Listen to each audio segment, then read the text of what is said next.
Cinema పేరు ఏంటన్నా? తగ్ లైఫ్ కదా, తగ్గింది లైఫ్. లైఫ్ లేదు సినిమాలో.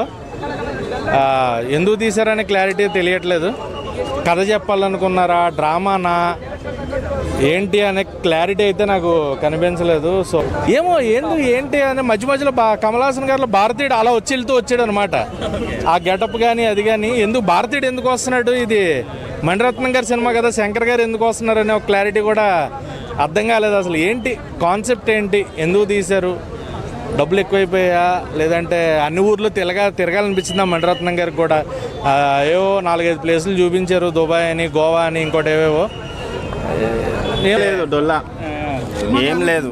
సినిమాటోగ్రఫీ ఒకటి చాలా ప్లస్ అయింది సినిమాకి.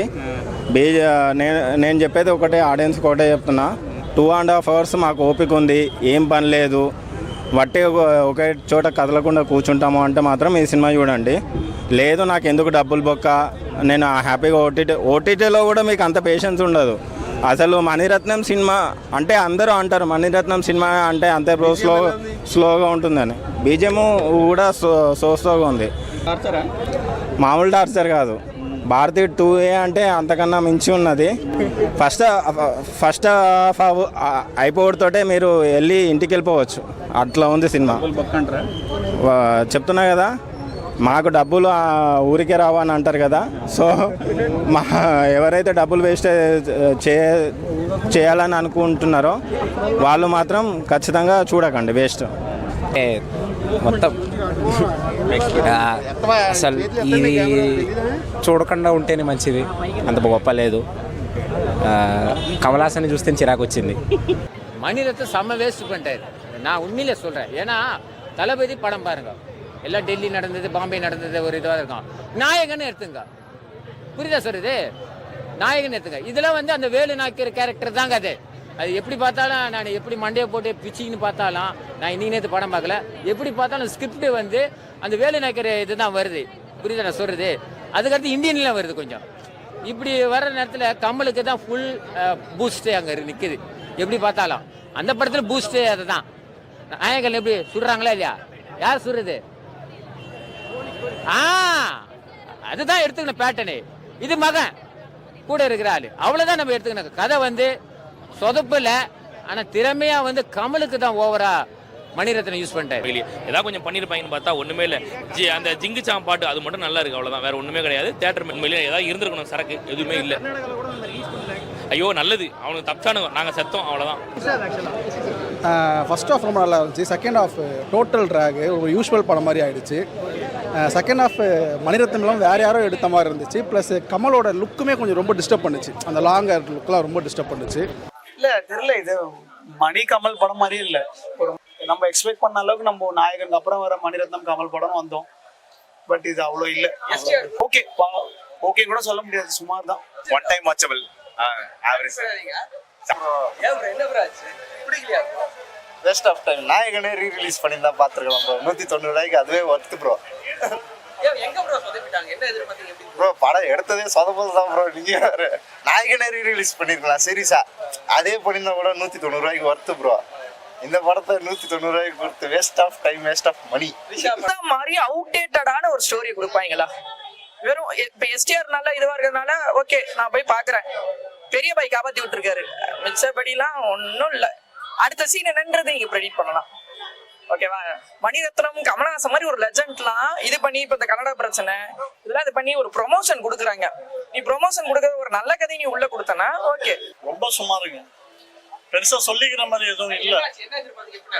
இல்ல என்ன எதிர்பார்க்கறது, நாயகன் அது இதுன்னு கமல் இஷ்டத்துக்கு பேசினார். அவரு எதுக்கு இவ்வளவு ப்ரமோஷன் பண்ணாங்கன்னு ஒன்றும் தெரியல. படத்துல இந்த எஸ்டிஆர் கேரக்டர், த்ரிஷா கேரக்டர் இதெல்லாம் யாரும் வேணா போட்டிருக்கலாம். இந்த மாதிரி கேரக்டருக்கு இவ்வளவு பெரிய ஹீரோயின்லாம் போடணும்னு அவசியமே கிடையாது. ரொம்ப ஹைப்பு கொடுத்துட்டாங்க. இந்த படத்தை நாயகனோடலாம் அவர் எப்படி மனசாட்சியோட அவர் கம்பேர் பண்ணாருன்னு புரியல. மணிரத்னமோட கல்ட்டு பூப்பது அவ்வளவுதான், மொக்க படம். இருக்கிற மணியை பத்தி ஒண்ணு காதல்னாலே மணிரத்னம்னா இப்ப ஃபுல்லா கள்ளக்காதல்னாலே மணிரத்னம்னு ஆயிடுச்சு.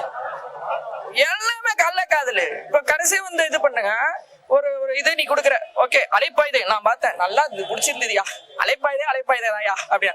அப்படியே இந்த ஜென்ரேஷன் ஏற்ற மாதிரி ஓகே கண்மணி கொடுத்த, ஓகே அந்த இது என்னதுன்னா லிவிங் டுகெதர் ரிலேஷன்ஷிப், சரி ஓகே அக்செப்ட் பண்ணிக்கிட்டோம். இப்போ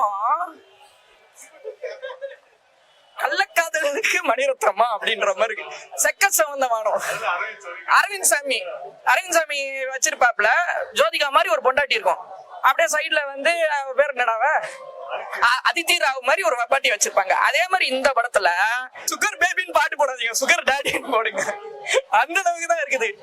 ஆனா எப்படி சொல்றது, சமுதாய சீரழிவு அப்படின்ற மாதிரிலாம் பேச வரல ஐயா. நல்லா இருந்தா நான் பாக்குறேன், இது நல்லா இல்ல அவ்வளவுதான் சொல்றேன். நல்லா இல்ல சார், நான் தூங்கிட்டேன் சார். நானு ஒரு தடவை பார்க்கலாம் சாட்டிஸ்ஃபைட்லாம் சொல்ல முடியாது ஜி, சாட்டிஸ்ஃபைடே இல்ல படம். என்ன எதிர்பார்த்தீங்க, எப்படி போகுது? நான் நிறைய எதிர்பார்த்தேன்.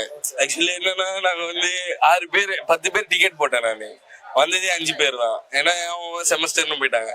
உள்ள போய் பாக்குறேன் யாருமே இல்லைஜி, பாதி தியேட்டரே இல்லைஜி. அவங்களுக்கு ஏற்கனவே படம் பார்த்துட்டாங்கன்னு நினைக்கிறேன். பட் ஆனா கதை நல்லா இல்ல. இது படம்னு சொல்றீங்கன்னா யார் இது படம்னு சொன்னாங்கன்னு மட்டும் சொல்லுங்களேன். ஒரு இதுவும் இல்லை ப்ரோ அந்த படத்தில். இன்னத்துக்கு படத்துக்கு போகிறோம் நீங்கள், ஒன்று ஒரு கமர்ஷியலாக இருக்கணும், லவ்வாக இருக்கணும், இல்லை கொடுத்த காசுக்கு உண்மையாக சொல்லுவேன். நான் இன்னும் பச்சையாக கேட்பேன், இருந்தாலும் சொல்கிறேன். இல்லை படத்தில் கதை இல்லை, ஒரே ஒரு 2 பேருக்கு சண்டை. அந்த சண்டை எத்தனை 3 மணி நேரம் எடுக்க வேண்டிய அவசியமே கிடையாது. இவ்வளோ அவ்வளோ பெரிய ஒன்றுமே இல்லை. எங்களை பார்த்தா முட்டா தெரிதா? இல்லை இல்லை இல்லை, என்னை பார்த்தா என்ன பைத்தியக்கார தெரிதா? ஒரு படம் எடுக்கிறேன், ஒன்றுமே இல்லாமல் அப்படியே உட்காந்து நானும் சரி ஏதோ ஒன்று வரும் போல வெளியே கூட வந்துட்டு இன்னும் கூட யோசிச்சுட்டு இருக்கேன். இப்போ நான் என்னத்துக்கு போனேன், நான் என்ன பார்த்தேன் அப்படின்ற மாதிரி. யார் இவன், ரங்கராஜன் யார், சக்திவேல் யார், இவன் யார் வச்சுட்டு இருக்கா? பொட்டென்ஷியல் அவ்வளோ இருக்குது. இப்போது சிம்புவும் சரி கமலும் சரி அவ்வளோ பொட்டென்ஷியல் அவங்க வச்சுட்டு இருக்கும்போது இந்த மாதிரி டேரக்டரை சூஸ் பண்ணி அவங்க அதை வேஸ்ட் பண்ணிட்டு இருக்காங்கன்னா எனக்கு தோணுது. இல்லை ப்ரோ, கஷ்டம் ப்ரோ, இது உட்காந்து பார்க்க முடியல ப்ரோ. உங்களுக்கு தூக்கம் வரலையா, உடம்பு சரியில்லையா, டயர்டா, உள்ளே வாங்க நான் தூங்க வைக்கிறேன் அவங்கள. இல்லை நான் ஏன் வந்தேன், எதுக்கு வந்தேன், அந்த ஃபீல்டில் தான் வந்தேன் ஃபஸ்ட்டு. நான் எப்படி வீட்டுக்கு போனோம், நான் யார், நான் கோன் அப்படின்னு நான் எனக்கு கேள்வி கேட்க வச்சிட்டாரு. இல்லை ஒன்றுமே இல்லையே ப்ரோ இது. நான் இன்னும் கூட இப்போ கூட பேசிக்கும்போது எனக்கு படத்தை நான் போகுது, நான் என்னத்துக்கு போனேன், யாரை பார்த்தேன், ஒரே ஒரு விஷயம் புரிஞ்சுது, யார் வேணால் திருச்சியாக வச்சுக்கலாம் போல். என்ன இது கதை அசிங்கமாக வருது ப்ரோ வாயில்.